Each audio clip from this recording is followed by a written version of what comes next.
Alright, I had this purple t-shirt with me. I've been invited, I'm a graduate at Howard University School of Pharmacy.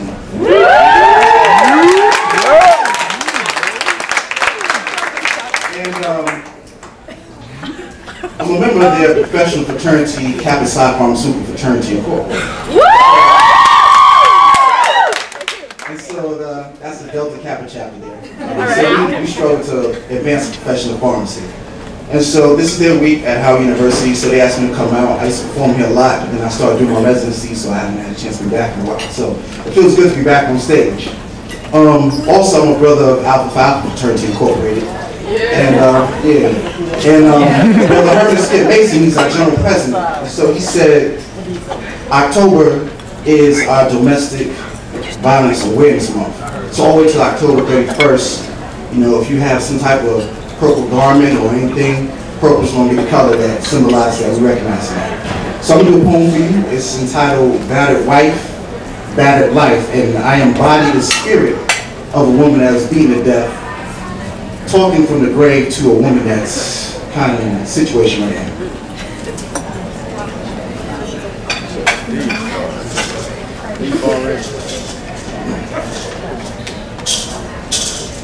Fried fish and I have two things in common.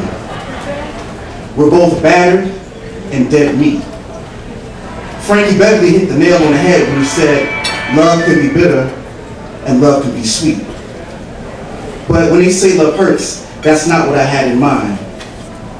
See, when they say for better or for worse, because remember, love is blind. But speaking to you from the spirit world, I now know what till death do us part meant. In love and in bed with a murderer, that's how the latter part of my life was spent. Little did I know I was literally sleeping with the enemy when life was simple and we moved from our one-bedroom apartment. Little signs and symptoms of emotional flare-ups and talking violently in his sleep. You may say it's nothing, but it's quite evidence with road rage in his Jeep. The day we got married and I was carried across the threshold, his once warm tender caresses soon ran my flesh and soul cold. I've been lost in my pride. My friends said I lost my mind, but I wasn't trying to lose my life. But I could never understand how a man could raise his hand and plan to beat his wife. Like, how could my kids respect me when they had to protect me? As time progressed, there were certain things I began to fear, like him having a bad day at work, our children crying, bills in the mail, or even a cold beer.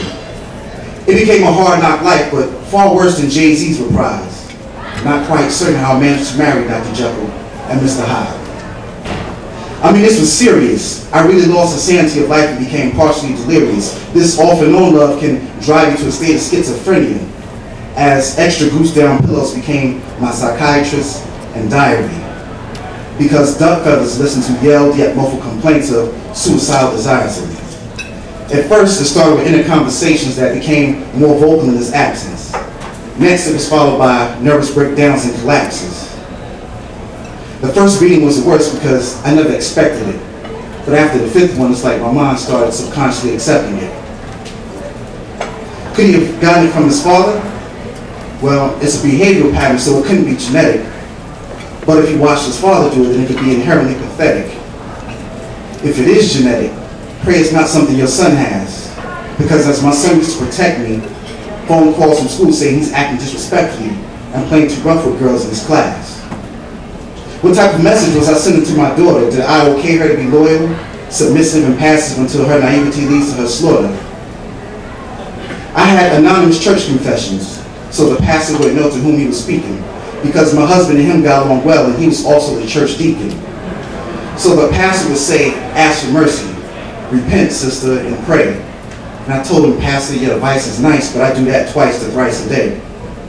How ironic was it that my favorite R&B group's name was Escape, and my favorite song was Who Could I Run To?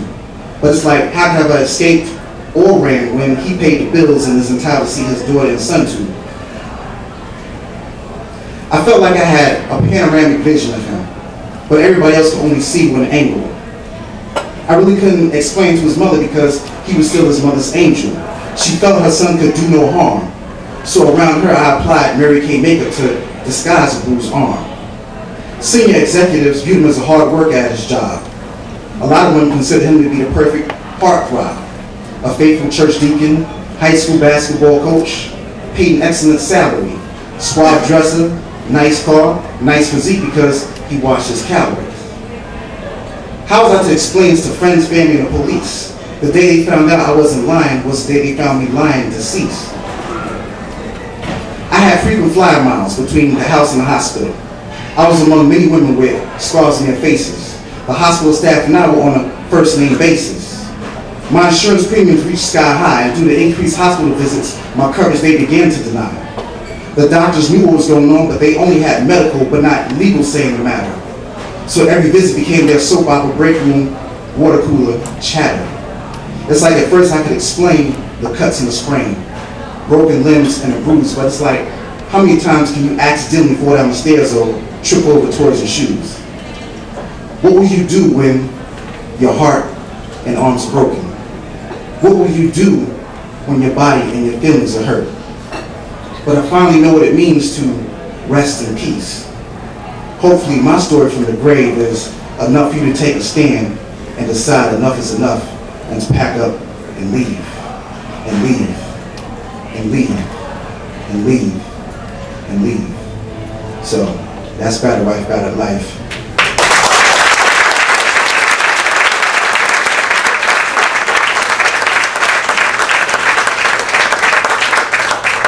The last note, one of the organizations that are endorsing this Domestic Violence Awareness Month is the Whitney Lights program. You can go to www.whitneylights.com. Spelling, you can go to Google, just type in Whitney Lights and they'll automatically correct your spelling if it's off a little bit. This is in my book of poetry, Black Eye on America. It's at www.blackeyebook.com, and you can also go to Barnes & Noble's website, log on, check it out. Thanks a lot, and also I'd like to give a special shout out to Kappa Psi Pharmaceutical Fraternity Incorporated, Alpha Fraternity Incorporated, and also a message of peace to families that witness domestic violence. Thanks.